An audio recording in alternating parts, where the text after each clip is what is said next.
Hey, what's up, everybody? Welcome to another episode of Someday with me, Jay Barsky. This episode's guest is fellow comedian and a good friend of mine, Raul Hernandez. I met Raul about a year ago while I was just exploring different open mics and trying to still understand myself as a comedian and just exploring my own bits and different jokes and just trying out in different rooms and just exploring meeting new people along the way. And he's been like such a great person to meet. When we met, we just instantly kind of clicked and just became friends. And right after I met him, he started the Dade County Comedy Company, which he has a lot of different shows out in Miami-Dade County and kind of building into the Broward County as well. I wanted to invite Raul over to my home studio because as this podcast continues on, I like to build up the equipment, especially right now, the sound equipment. So I was able to obtain an additional mic, just a starter additional mic, so a guest mic. So the main mic that I use now, I will use that for the guest, and the additional mic I will just use for myself. So now you'll get the chance to hear in this interview like good audio equipment between both parties. So you'll hear us talk about him starting the Dade County Comedy Production Company, or both our interest in the ocean and sea life, and everything else in between. With that being said, I hope you enjoy our Someday with Raul Hernandez. Raul Hernandez, what's up? How you doing? Doing good, Barsky. Thank you for having me on, man. This is cool. Well, I appreciate you coming up here. I know like you did the long trek all the way from Miami, but I kind of want to mention because you did something really awesome, which I haven't done yet, which you did a 3 mic night. Like, Yeah, what was it, like a few nights ago? I've done it twice now. So Oh, I did wow. it one time back in August, and it was on a Wednesday. Okay. And then I did 3 open mic night recently on a Monday ago. And what Barsky means is that I did 3 open mics in one night. I did 3 Yeah. mic or just went up on 3 stages on one night performing comedy. I've made attempts to do Yeah. 3 mic nights. Like I've knocked out like a 2 mic night and like a comedy show, or like what I like to do is like, open mic and then jump to a comedy show that has an open mic following that. Like those are always fun. But I've never done a 3 mic night. Like I've always like sometimes I'll miss the last mic or Yeah. like the second mic's too long. But what did you do to kind of like prepare yourself for that? That's a great question. I always think you should have goals if you're gonna do like little miniature like if we're imagining this is a video game and you're trying to complete a level in a video game, you have a lot of little goals like, oh, collect 10 coins before the end of the stage, or like, hey, save this character before the level ends, kind of deal. So I always have little miniature goals in mind. It keeps you fresh, it keeps you happy like throughout your comedy experience. So the first thing is definitely you want to time it out right. You want to go usually on one path. You want to go like north or south, and then you also kind of want to triangulate in your mind which mics run the longest. So Yeah. the night, the most recent one I did in particular, I began in Cutler Bay. I began down south in Cutler Bay, doing the Sandbar show that's run by Mike Daba and Trash Fire Media at the Sandbar Cutler Bay. So they start their mic probably 9:30 ish, but that mic usually ends pretty quick because not a lot of comedians want to make that trek down south. But Yeah. if you are willing to do it, you'll get up on stage in front of a decent crowd. You'll get up in front of Okay. like 15, 20 people, Okay. which is good, and which is what every Mm. comedian should aspire to. It's not usually about time on the mic, and time on stage is important, but you also want to have an audience. Like those are the 2 most important parts of it. You want to have time, but you also want to have an audience that's able to react, and you're able to base if your jokes are good or not, or hitting or not. So did Color Bay first, did Sandbar first, and then I decided I was gonna run to Thank You Miami, which is up near central, like Little Havana, Miami, and near Martin Stadium.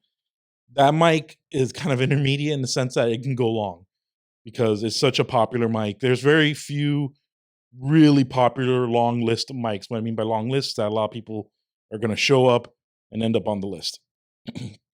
And Thank You Miami, gratefully, and there's a big positive thing about having Thank You Miami in our scene is that it runs long. It's a great mic. It's a great hang. A lot of Oh yeah. comics come out from Yeah. everywhere. So we went to Thank You Miami second, and then lastly, you always want to end up your last show at usually with a mic that's happening at a in the biz type of bar. What I mean by in the biz is, so you have servers and bartenders Mhm. and people who work the service industry. Yeah. So there are bars that are known like in the biz bars, or Okay. bars like that specifically are for service industry people. So people who are getting out of restaurants at 10 or 11 at Okay. night, Huh. they usually want to go hang out later at a bar.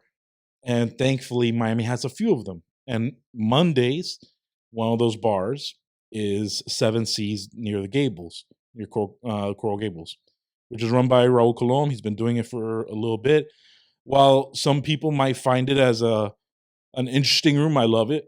I love any room that gives you any challenge. You should always be excited to take on. You should always be like geared up for it, because those are rooms that if you win over just two people in the audience, that's going to equate to 20 people sooner or later down the line. Yeah. Much better than like a big room or a big like Yeah. prepared audience. So that was my journey there. So the first thing is work out the time frame, like work out which rooms are going to be open latest. Then the second thing I would say is you want to do different material. The point of open mics in general, and yes, you should try to get laughs every time you get to go up. You should try to perform at your best. But the purpose of open mics, especially for a comedian that's already been working on it for at least more than a year, you want to try out new material. You have to. So one thing I really geared up with with those mics is I did entirely different material in all three sets. Oh wow. Yeah, yeah. Damn, dude. Good on you. Yeah, it's you gotta keep writing, bro. So we've met like I guess about a year ago now or Yeah, yeah. something. So how'd you get into stand up? Because I know you're. I don't know if you were like far. I know you started before Yeah. me, but I don't know if it was like far away. Honestly, it was not that far off, man. It was Okay. not that far off. So back in 2000, my comedy career is weird because back in 2015, 2016, I was really involved in doing podcasts Okay. around Oh Miami. wow. There was at one point in my life I was doing 8 podcasts a week. Oh shit. So I would do 3 podcasts with this network that's ran by a comedy company. Um, with a famous comedian who's here from Miami. And then I would do 2 podcasts of my own. And then I was starting to do like a fantasy football podcast. And we started a wrestling podcast on the side. Like, so it got to the point that I Damn, was dude. doing 7, 8 podcasts a week. I remember I used to have an apartment. I had a whole setup of my apartment that I had soundproofing put in. I had like soundproof curtains put in. I had boom arms with like nice mics put Yeah. in. Yeah. I learned how to use like Audacity and GarageBand later on. Okay. Eh, so I was doing a lot, like in the sense of comedy, I was doing that a lot. But I never did a stand up. I never really got into stand up, even though I love stand up. Hmm. Finally, so the pandemic hits in 2019. No, 2020. Excuse me. It hits in 2020 March.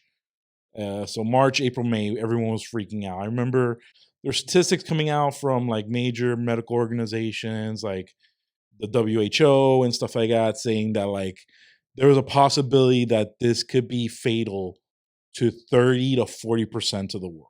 So half the world was going to get eviscerated. It was the thought process because of things that were going. I don't know if you remember, like really early on in the pandemic, the Italy, like people were just dropping in Italy, Yeah. and then in Yeah. New York was like getting ravaged by it. Yeah. So it seemed like things were just going south quick. And in my mind, I was like, if I was gonna like face my mortality, kind of, I want to do things that I've always wanted to do in my life. Right. Yeah. So I decided Sean Mullins, God bless Sean Mullins, man. That guy, I miss him Some of the comedians I miss from that have left to do bigger and better things in New York. Sean Mullins, he used to run a lot of mics and he used to run a lot of shows down here in general Mm-hmm. in Miami. And he ran this show out of a Kava bar in Wynwood. And I went up, I did I burnt through all of my written material within 3 minutes. I remember I was holding the mic and I literally went, okay, I'm done now. Can someone get me? Like I saw Sean running up. I was like, got in my car and I like just yelled at myself the whole drive home. Oh man. But I got addicted from there, man. Like the idea of like just continuously doing it. And yeah, so from 2020 to now, it's 2.5 years I've been doing it now. And that's where I'm at currently in my stand-up career. And at that time, Miami-Dade County only had 4 major comedy shows that were not at the Improv. So the big problem that was occurring was there was a lot of bumping that was going on. The thing that set us all over was we saw an Uber pull up. Mm-hmm. 3 comedians got out of that Uber, and all of us looked at each other and like, these comedians are going to bump every single person that was on this mic who have been here waiting for hours. Mm-hmm. And they did. And it just became just annoying. And it also started becoming a little sad because there are other people who are trying out comedy, who are just starting out, who are funny people. Like they could have worked out and had like good bits. And you literally saw that they were quitting that day, that they were done. They were walking away. So that really frustrated me. The whole situation of everything happening was frustrating me. And I pulled Alex and Mike aside and I was like, hey, we got to do something about this. So what we did was I sent out email blasts, hard letters, like actual envelope letters, and was DMing every bar from Key West to up to West Palm Beach. I remember I reviewed it. I think I emailed in total over 247 venues at the end of the day. Oh wow! Just to try to get a comedy show. Mm-hmm. And finally, one of those venues responded. And that venue, ironically, was the venue that's at the very edge of Miami-Dade County, which is Exit 1 Tap Room. I love those guys. It's in Florida City. It's right before you get on the A1A to the Keys. And from there where we flourished, we did well in Exit 1 Tap Room. Exit 1 Tap Room communicated to other venues that were reaching out, gave us good like reviews and gave us good notice to other people like, hey, these guys do good work and we do very professional work, and expanded from there. Nice. So that's pretty much a story of how I started producing. From my past, that past I was talking about earlier of me doing podcasts back in the day, because I formed a lot of connections in like the nerd/geek community, specifically comic book conventions and stuff like that. Because of those connections and because of me knowing the process of things, I was able to get us booked on book comedy shows for these comic book conventions, specifically SuperCon, Central Florida Comic Con, Sunrise Comic Con.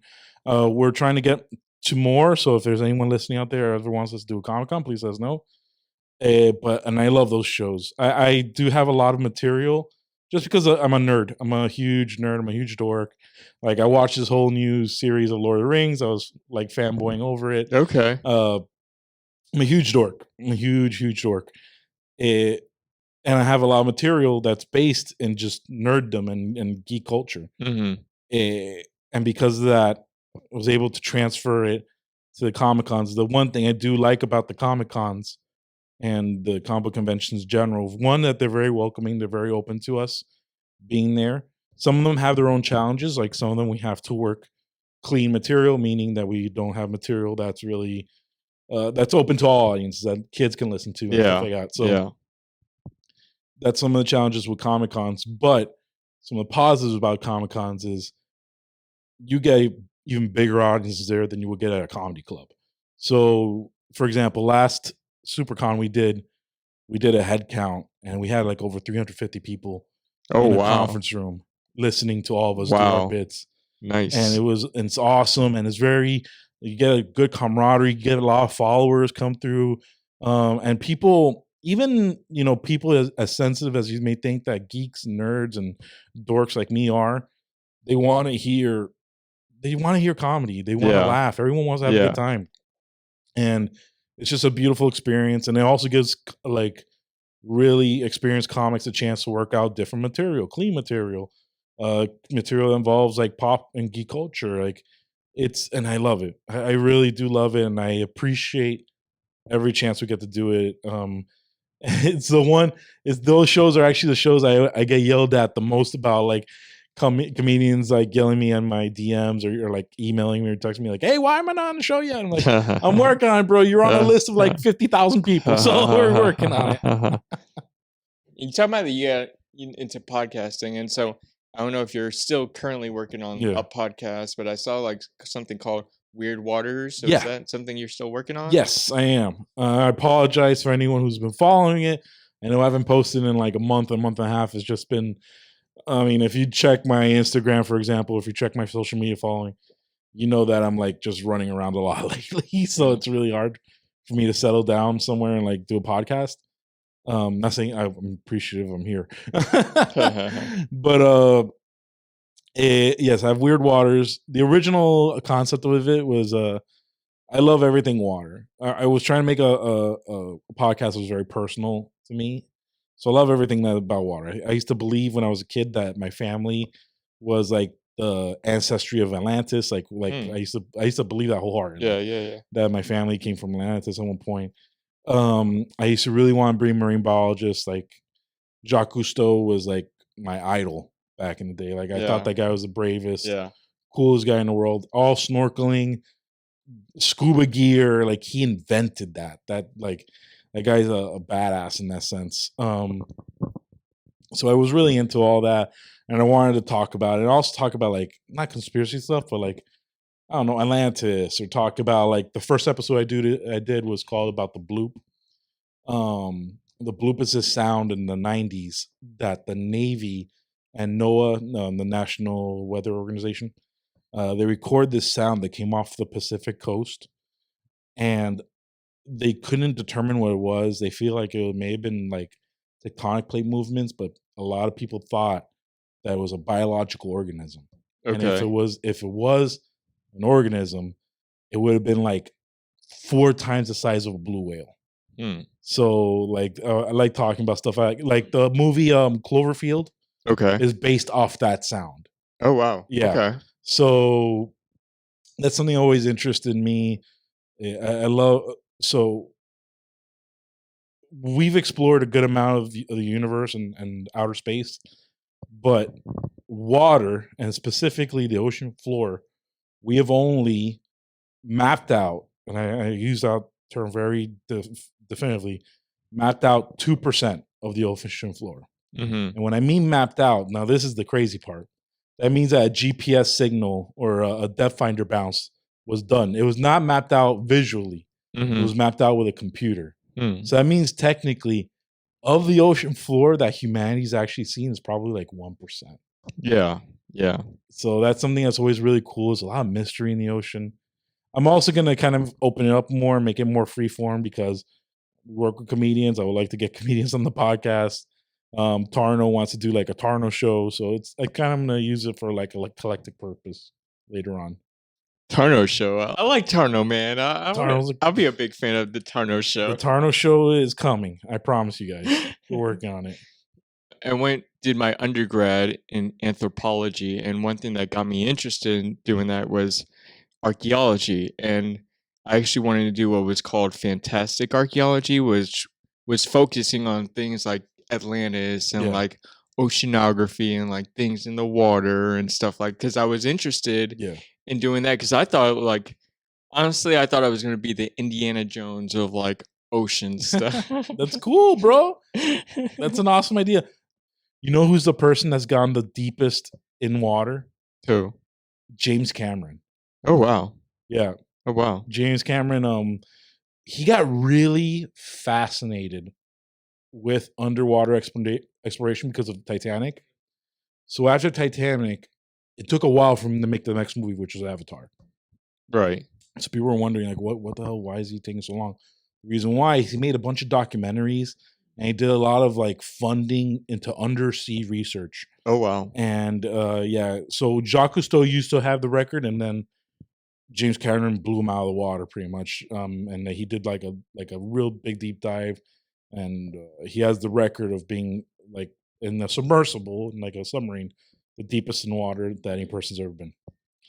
And that's why when you look at Avatar, when you ever watch Avatar, a lot of the way organisms and a lot of the way the animals act in Avatar is very much like sea creatures. Yeah. And like Okay. the plants, how they act in Avatar, Yeah. like their fluorescent, the bioluminescence, and all that stuff. Mm-hmm. That's where James Cameron took all those thoughts from like exploring the ocean floor.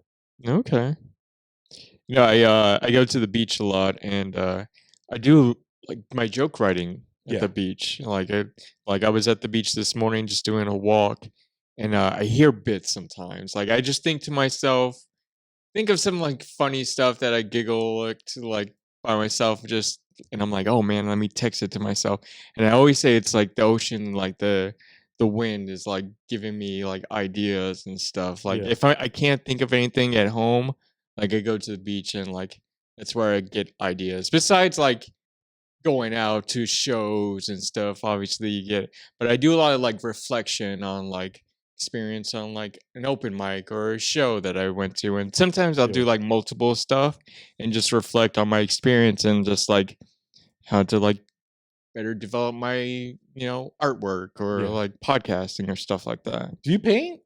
So you're referring to this? Yeah, Yeah, this yeah. and this guy. So this one, Raul, is I have two paintings in my place. So the first one I'll get to is this one. So this I'm still new to this place, so and I wanted to get like paintings, so I don't really watch much TV, Yeah. and so like if I'm just like working on stuff, like something to look at. So this is something that I've like my family's had for like since I can always remembered. Really? Yeah, and I've kind of always looked at it like that's someone that I want to be like, that's just like someone that just like has power, that just like taking care of like the world. Yeah. And It's crazy. I was looking at this painting. I was like, oh, that's like a hero. I thought it was like a yeah, superhero, like a hero, but it's like really cool. like a heroic Yeah, yeah. person. Like you see that and like that's a heroic person. Like so I see that and like this is something I've always looked at, when I was a kid, like Yeah. growing up, this is all I've seen every day. Yeah. So it's kind of like, someone that I want to aspire to be. Not I don't have to look like that, but No. like someone that, takes care of those. So I kind of like set it up that, something I pass by and see, every day. Yeah. So that's the story about with that one. Yeah. This one, so I have a red Austin Healey. Yeah.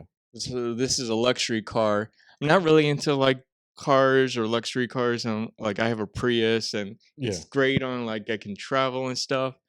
But it was just something nice my brother had, and I like looking at it. Like it's a nice red car. Yeah. But if I ever like make it to like the point that I can afford luxury cars, like a few of them, Yeah. I would like to just to have like one. Like it's just something like someday. Your view of art, it seems like, is that you look for things that inspire you. Yeah. Like it's kind of like positive affirmations. Like you've seen people like write on the wall. Like that's a little like, especially if you're gonna have company over. I get that you have positive affirmations like be yourself or think positive, but you have company. Yeah. Like you kind of want to have something more entertaining to look at. So yeah, like like they say, a picture speaks 1,000 words. Like this is what speaks to me. Something that inspires me to like become the person that I want to be. That's cool, man. Yeah. That's actually really sweet and genuine, man.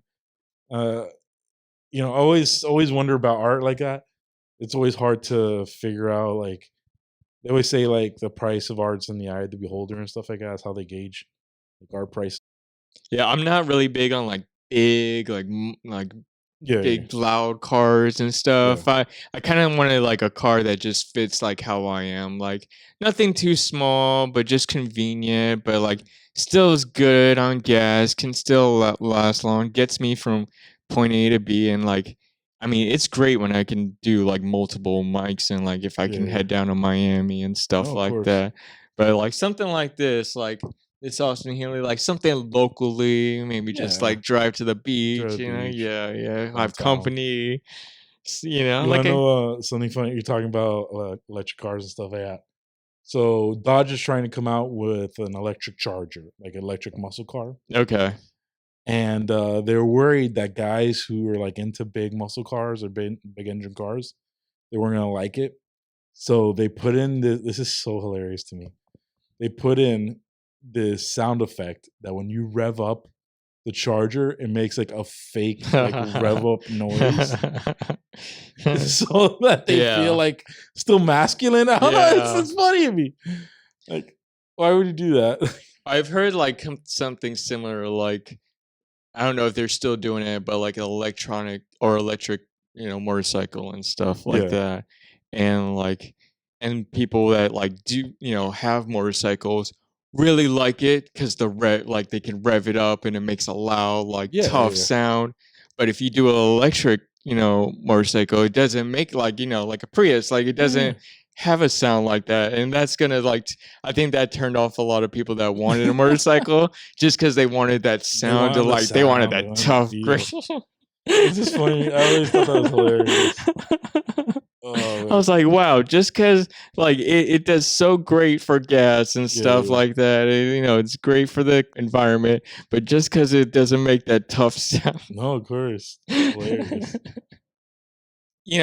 based on our interactions, you're a calm guy. Like Yeah. you're a very calm guy. So I can't think of a bigger word besides Yeah, calm. yeah, no worries. So what do you do to kind of like release stress and kind of remain calm? Oh, man, okay, you're gonna get an exclusive here. So, if you're talking about, like, before me going up on stage, like, what makes me feel calm. Oh, this is so embarrassing I'm about to say, so get ready. Uh, I liken a lot comedy to pro wrestling.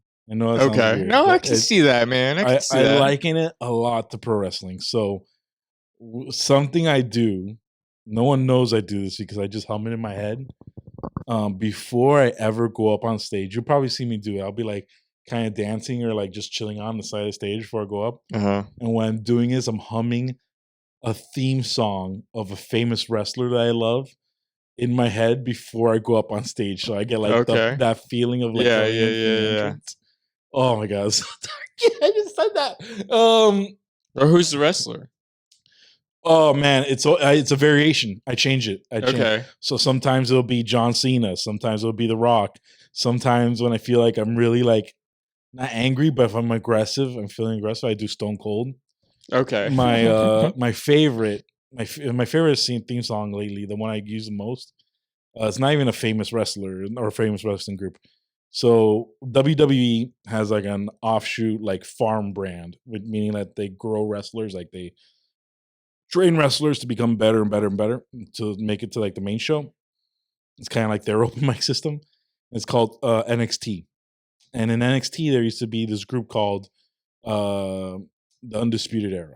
There's this group of like these young, kind of smaller, scrawnier wrestlers, but they dominated this brand for a while. They had all the championship belts and everything, Okay. and they had an entrance song that was just like really badass and was awesome. So that's usually the theme I'm humming in my head when I'm about to go up on set. It's so dorky and dumb, but it gets me in that clear headspace. First of all, that hey, everything we're gonna do right now is silly. Everything we're gonna do right now is like we're just making people laugh. So we're just trying to have fun, try to make people forget about their day. And if you go up there with that mindset, I think you're gonna see that you're gonna have a better experience in general. You know, my favorite wrestler all time. I feel like he's the most. Still, even though he's considered one of the greatest, I still think he's even underrated to this day. Is Macho Man Randy Savage. Okay. So the reason I like bringing up Michael Macho Man and Randy Savage in these moments is Macho Man was notorious for always wearing sunglasses all the time. Right. Until he was on the ring, that was the only time he didn't wear sunglasses. But everywhere else, he was always wearing sunglasses. People wonder why. It was no, what it was is that Macho Man had really, really, really bad public anxiety. Oh wow. Okay. Super strong, super rough public anxiety. Oh wow. So he would use the sunglasses as kind of a shield Huh. from him in the audience to communicate. That's why it's super rare to ever. The only time you ever saw Macho Man talking to people without sunglasses was like the very late stage near end of his life. Yeah. It was so he used to always wear the sunglasses as kind of like a protective shield, and it allowed him to create this like really boisterous, really fantastic pomp and circumstance character. And I mean, he's such an awesome wrestler. When you find out more about him, yes, he has his flaws just like every human being, but he also was like a beautiful human being. He did a lot of great things for wrestling in Mm-hmm. general, and people in general. And that's like it's funny how like a lot of your heroes have like this really strong flaw you don't really see come to the surface until later in life. Do you do any kind of like routines throughout the day or the week to kind of help you throughout not just comedy, but kind of just in life in general? Oh yeah, yeah. Because I have a day job and a night job. My night job being comedy is I always carry a change of clothes in my car because you never know like when you're gonna like I got a Okay. show tonight because of some Yeah. that was got put on last minute, like so I always keep a change of clothes in my car. I always keep my notebook on me, and I also always have a notes section on my phone. Yeah. Um, really, it's more I don't wanna say it's a crutch, but I use them as just like a good placeholder for any bits I've been working on. I don't know if it makes sense. Mm-hmm.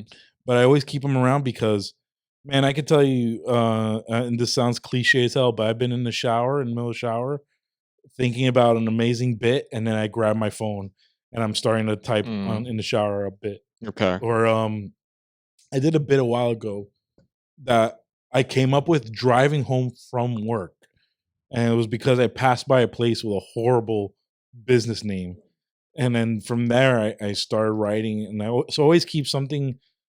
And it's also as an older person now. I'm 35 now. I've gotten like these old man habits now. Mm-hmm. Like I always have a pen on me. I always Okay. have a pen Yeah, on you me gotta. Yeah. to write down something. I know it sounds weird or dumb, but like I always have a pen to write down something. Um, I do carry water in my car a lot. As far as like keeping my mind fresh, I don't watch a lot of TV anymore. I Mm-hmm. used to watch so much TV. Mm-hmm. I remember I would come home from high school and I would watch like 3 hours of TV straight. I would watch 2 episodes of The Simpsons. I would watch Family Guy and then South Park or like something else, another TV show. Seinfeld would come on. Um, and I mean that probably helped me with my comedy, I guess. But like eh, now I don't watch a lot of TV. I'm writing. Um, I don't uh drink a lot, honestly. Not because I don't want to, it's just because I feel like I operate better on a clearer head. Like Mm-hmm. sometimes I'll indulge in something, but most of the time I like operating on a clearer head. Okay. And what else? I wear white sneakers. I know it sounds stupid. I used to not like wearing I still don't really like wearing white sneakers, but and man, maybe I'm a poser or like a copycat. If you ever go online and you look at any professional comedian nowadays, all of them are wearing white sneakers. Okay. Every single Huh. professional comedian now is wearing white sneakers. So I always wear white sneakers now. That's strange because I actually like wearing black sneakers. I used to love wearing black Yeah, I like sneakers. wearing black Yes, sneakers. they're Yeah. great. You don't have to worry about them getting Yeah, yeah, dirty. exactly. They keep their color better. But like there's actually I don't want to name names, but there's a very famous comedian out there that he's notorious for having on his rider. So riders like requests that they have to make to clubs that the clubs have to fulfill Mhm. or like a show has to fulfill. This comedian has to have a brand new pair of white Air Force Ones his size before every show. Huh. Wow. He was notorious for having that writer on his contract. Some people think that you put writers on that just so that Yeah. they make sure to read the contract, but some people Yeah. think that he did because he's a jerk. But I don't know. It depends on how you feel. But it's an interesting little fact I like throwing out there. It would be nice to go like be at that level to at some point that you have to have something really weird to kind of like prepare. Like I want a box of Oreos on my table in my green room beforehand. So the classic one, was Molly Crew. Molly Crew had a writer on their contract. Molly Crew, the famous rock band. They had a writer on their contract that they could not. They had to have a bowl of M&Ms in their green room or in their backstage area, and there could not be any brown M&Ms. They had to have What? all brown M&Ms removed. Yeah. And they later on, I think they interviewed they interviewed one of the guys, either Nikki Sixx or one of the guys, and he apparently said that the reason they did that is that kind of confirmed to them that the companies or the venues read their contract. Oh, wow. So Okay. that was like a Oh. way of like confirming that, Huh. okay, they read the contract, they understand everything. Some people think no, they're just being douches. I don't know. It depends how you feel. Maybe I'll think of something where like you have to take each Oreo and like take it apart and flip it, or some weird take out all the cream and then put it back together. That's some weird ass writing. Something just to see if you read. I want one bottle of Zima in my green room. Zima doesn't exist anymore. I don't care. I want Zima in my green room. But Yeah. man, I mean, I try to have a routine. I do. This is the thing. So the animal in the wild that I respect the most, not that I admire or I aspire to be like this animal, but the animal I respect the most in the wild is the chameleon. Why do I respect the chameleon the most? Because the chameleon can adapt to any environment you put him in. He'll adjust his colors, he adjusts to his shape. His eyes move around a lot. So I'm always a creature of like trying to adapt as much as I can. Do you do any practices that help motivate you? I know we were talking about like you have like routines that you do to kind of like help you throughout your craft. Yeah. But how about like anything to help motivate you on like a hard day? Yeah, man. There's a few things. I think I come from the medical field. I've worked in the medical field for over a decade in my life, and one thing I can tell you is appreciate like the fact that, like, for example, a lot of us are able to walk on two legs. A lot of us able to hold things with two hands. A lot of us are able to speak. A lot of us are able to have normal vision. Like, I know these are like cliche things to say, but appreciate the things in life you have. That's number one. Number two is, so life is super fragile and precious, and the end could be coming around the corner at any moment. So all these things, like, you gotta use your time wisely, in the sense that, like, you don't have a lot of time on this earth.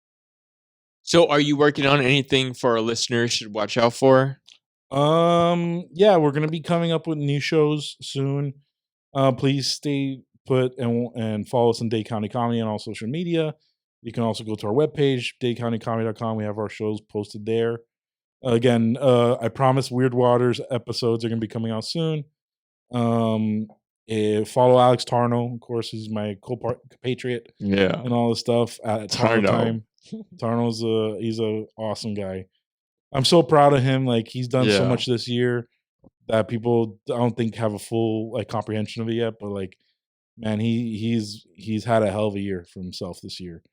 And then you can follow me at RDHITO87 at all social media.